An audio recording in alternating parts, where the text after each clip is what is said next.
su presentación, Gerard nos va a mostrar aspectos clave del monitoreo con bioacústica de aves y va a presentar ejemplos de su utilidad para el estudio de la alondra ricotí y otras especies.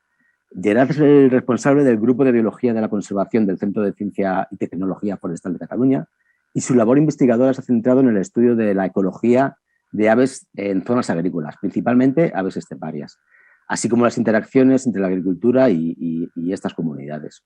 En relación con la alondra ricotí, desde el año 2000 su grupo ha llevado a cabo el monitoreo de la única población que existe en Cataluña y más recientemente está desarrollando protocolos y proyectos de monitoreo de bioacústica de diferentes especies de aves, entre ellas la alondra ricotí. Así que, Gerard, cuando quieras. Hola, bueno, ¿se me oye bien? Sí. Perfecto. Muchas gracias. Nada, voy a centrar mi charla presentando un poco las bases, algunos conceptos básicos sobre el monitoreo de bioacústica, monitoreo pasivo en bioacústica, para luego centrarme con trabajos más concretos de la alondra, donde el grupo de Juan Traba, Cristian, Pérez Granados han estado trabajando y en algunos he colaborado yo, sobre la utilidad de este sistema de monitoreo para la alondra ricotí. No voy a tener tiempo de hablar de otras especies con el tiempo limitado, o sea, me voy a centrar bastante con la alondra. Evidentemente, el monitoreo con bioacústica se basa en el canto. O sea, tenemos la suerte de que muchas de las especies de aves, me voy a centrar con el estudio de aves, cantan y, por tanto, la bioacústica se basa en el hecho de que las especies emiten sonidos que son diferenciables, ¿no? Podemos tener especies muy parecidas desde un punto de vista morfológico, como estos dos, los Phylloscopus inornatus o Humei, que son muy difíciles de identificar por plumaje, pero cuando vemos su canto y representamos su canto en un sonograma, en un espectrograma, vemos que tienen formas distintas, ¿no? Y esto nos permite identificar este patrón que tenemos de forma del canto, es lo que nos permite identificar las especies. El monitoreo acústico pasivo es una metodología que realmente está explotando, está en expansión. Aquí tenéis una gráfica donde se muestra el número de publicaciones, es un artículo del 2019, si tuviéramos actualizado el 2021, esto seguro que habría subido mucho más, pero hay un auge muy grande de publicaciones del uso de estas técnicas, ¿no? Y como veis, luego hablaremos, el uso de grabadoras automáticas, que también está aumentado también exponencialmente. Es una técnica que está en pleno desarrollo y apogeo. ¿Para qué se ha utilizado y para qué se está utilizando esta técnica? Pues para muchas cosas desde un punto de vista de grupos de fauna. Los quirópteros son el grupo que se ha utilizado más, sobre todo porque seguramente se tuvieron que espabilar la gente que trabaja con murciélagos por el hecho de que no podían verlos ni difícil censar y por utilizar ultrasonidos y por tanto fueron los pioneros en desarrollar muchas cosas y por tanto la gran cantidad de artículos que se han publicado sobre quirópteros, pero también se está utilizando para aves, para anfibios, para invertebrados incluso. Se están haciendo publicaciones que identifican distintas especies de bombus a partir del sonido de cómo vuelan, ¿no? Y también para muchos tipos de cuestiones de comportamiento, actividad de los bichos, de qué patrones de actividad, uso del hábitat, pero también, por ejemplo, detección de especies, que es un poco, y ocupación, que es un poco lo que me centraré más adelante. O sea, que se utiliza para un gran número de especies y para un gran número de objetivos.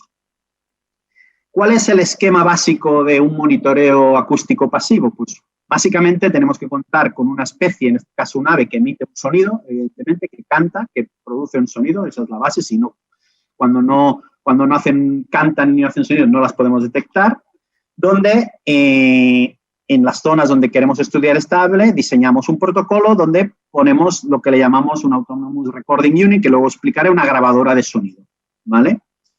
Estas grabadoras registran este sonido que se produce en la zona de estudio, se almacena en archivos, normalmente WAV, una gran cantidad de archivos de sonido. Nos interesa tener grabaciones de calidad, es decir, tenemos un gran reto también en el almacenaje y gestión de estos datos, como veremos más adelante. Y luego generamos generar unos algoritmos con distintas técnicas para poder identificar de forma automática estos patrones diferentes que vemos entre distintas especies, ¿no? En la especie, nuestro objetivo, pues en los cuadraditos verdes tiene un patrón que es muy distinto a otra especie que canta después, que tiene otro patrón de con. Entonces necesitamos unas herramientas informáticas que nos permitan identificar estos patrones de canto que identificamos en los programas. Y por último, esto que analizamos en las grabaciones lo exportamos a unos datos que nos permiten hacer análisis cuantitativos de presencia, ya lo veremos. Necesitamos tener estos datos para luego hacer análisis y también necesitamos herramientas para calcular cómo de bueno, ¿no? Cómo de bueno es nuestro reconocedor, ¿no? Saber si ese algoritmo que hemos creado pues detecta la mayoría de cantos que se producen o en realidad se confunde y otro tipo de sonidos que realmente no son de la especie nos los identifica como si fueran de la especie objetivo. O sea, tenemos que tener también un indicador, unas variables que nos digan cómo de bueno, qué error estamos cometiendo en nuestras identificaciones automáticas. ¿Qué son las grabadoras autónomas de sonido, o ARUS en sus siglas en inglés? Pues son aparatos que nos permiten registrar sonido que se produce en el entorno. Evidentemente, eso también podría ser una grabadora convencional, pero evidentemente hay unas diferencias entre una grabadora convencional y un ARUS. Básicamente, las 3 puntos clave para diferenciar es que un ARUS nos permite que pueden estar en la intemperie, o sea, son aparatos que permiten estar en condiciones exteriores, de lluvia, viento, frío, tienen gran autonomía de batería y almacenaje, nos permite registrar mucho tiempo y sonidos, y sobre todo también nos tienen la posibilidad de establecer programaciones de periodos de grabación. La revolución está siendo en el open source. Este cambio se produce básicamente porque hace unos años las herramientas que teníamos eran muy costosas, aparatos de 1.000 euros y software que nos costaban 800 euros o nos cuestan o menos, y ahora actualmente ha habido una revolución en la aparición de nuevas herramientas mucho más baratas, mucho más accesibles, como pueden ser los AudioMod, que pueden adquirir por 50 euros, y programario, por ejemplo, en R, que es gratuito. Esto ha disparado la capacidad de hacer cosas.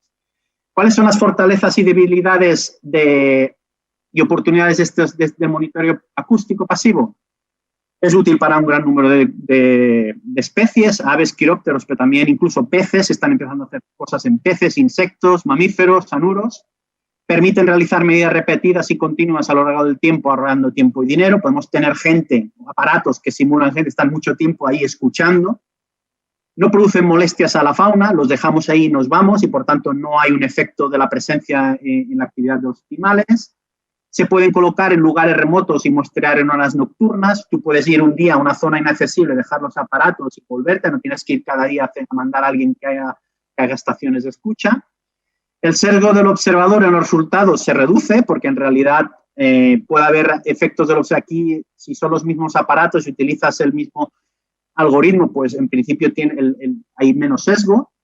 Y los resultados se pueden cobrar y sobre todo reanalizar. Esto permite que tú puedas tener un registro real, tú tienes unas grabaciones que puedes grabar y que de aquí a 10 años pues podrás recuperar y volver a reanalizar, cosa que cuando has hecho unos censos ya no puedes mandar a una persona esos datos, lo que pasó en ese momento solo sabe el que fue y los datos, o sea, no puede reanalizar los datos. ¿Qué debilidades? Pues evidentemente las especies que no cantan no las detectamos. Es difícil establecer distancias de detección porque auditivamente sí que un observador es más fácil que lo pueda hacer.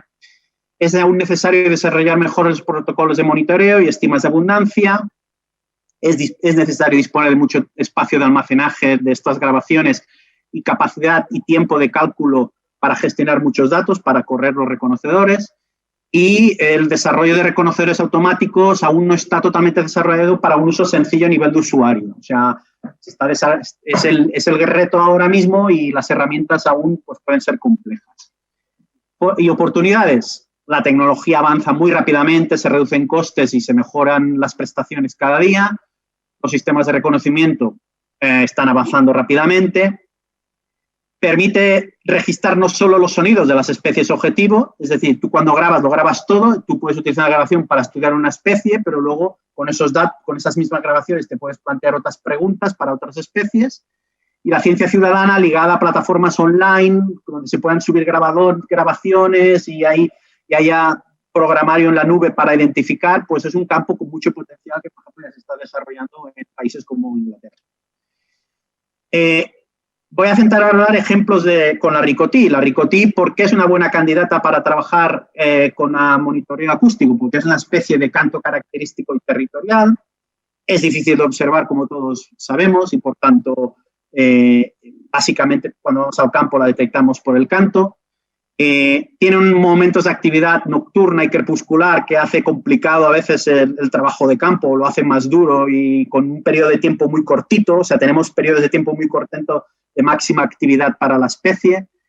Vive en hábitats fragmentados y remotos, es decir, sabemos que tenemos una distribución muy fragmentada y remoto quiere decir que normalmente no es que nos vayamos a la selva, pero evidentemente, como hemos visto estas charlas, pues están en zonas con poca presencia humana, zonas lejos de grandes ciudades, es decir, que podemos ir y dejar grabadoras por ahí en muchas zonas a la vez. Y, evidentemente, es una especie amenazada con necesidad de disponer de seguimientos.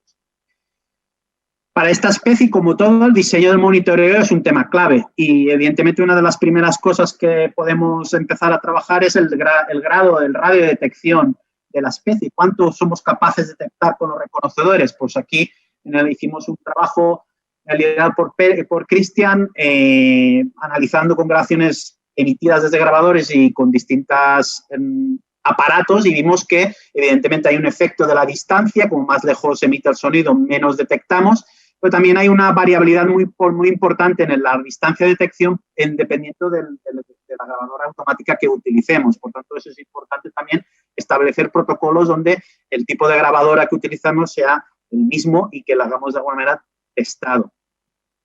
También hemos estado analizando cómo el número en el hecho de intentar detectar cómo la densidad de la especie afecta o cuántos aparatos necesitas para detectar la especie.